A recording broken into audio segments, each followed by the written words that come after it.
ప్రియులారా, మన ప్రభు అయిన యేసు క్రీస్తు నామంలో మీకు శుభోదయం. ఆయనను గూర్చి అనుదిన ఆత్మీయ ఆహారం, డిసెంబర్ 25 బుధవారం. నేటి మన ధ్యాన లేఖనం ప్రకటన గ్రంథం 6వ అధ్యాయం 11వ వచనం. లెక్క పూర్తియగు పర్యంతం ఇంక కొంచెము కాలము విశ్రమింపవలెనని వారితో చెప్పబడెను. వ్యాఖ్యాన అంశం: గతించిన విశ్వాసుల ఆత్మస్థితి. వ్యాఖ్యాన అంశం: గతించిన విశ్వాసుల ఆత్మస్థితి.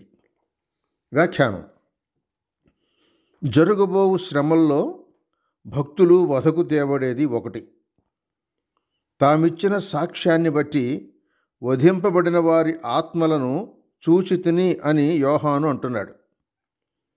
చనిపోయిన వారి ఆత్మలు కనబడునా? ఇప్పుడు మనకు కనబడవు, కానీ ఇది ప్రత్యేకంగా యోహానుకిచ్చిన దర్శనం. చనిపోయిన వీరు ప్రార్థించారు. లోకంలో విడువబడిన వారిని రక్షింపుము అని లేదు. ప్రతిదండన కొరకే వీరు ప్రార్థించారు. అంతేకాదు, ఎందాక తీర్పు తీర్చుకుందరని వీరు ప్రార్థించారు. ఇది మత్తయి సువార్త 24వ అధ్యాయం 22 వాక్యానికి సరిపోతోంది. ఎందుకంటే గొప్ప శ్రమల కాలంలోనే ఇవన్నీ నెరవేరుతాయి.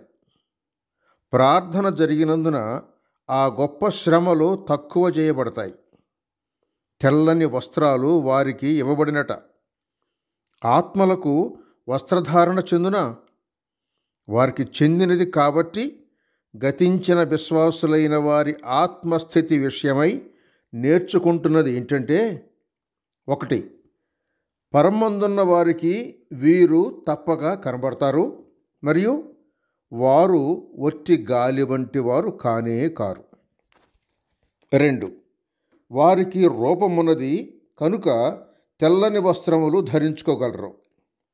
3, మాటలాడగలరు, అర్జీ చేసుకోగలరు, తెలివి కలదు, వారుండే తావు కూడా తెలిసినది, బలిపీఠం కింద ఉన్నారు. 4, విశ్రాంతిలో ఉన్నారు, విశ్రమింపవలనని వారికి చెప్పబడింది. 5, పునరుద్ధానం కొరకు వేచి ఉన్నారు, అంతటా మహిమగల దేహములు లభిస్తాయి. ఇక చివరిది 6, అవును, ఇప్పుడే పరదైసులోనున్న నీతిమంతులు తమ ఆత్మల మట్టుకు సంపూర్ణ సిద్ధి పొంది ఉన్నారు.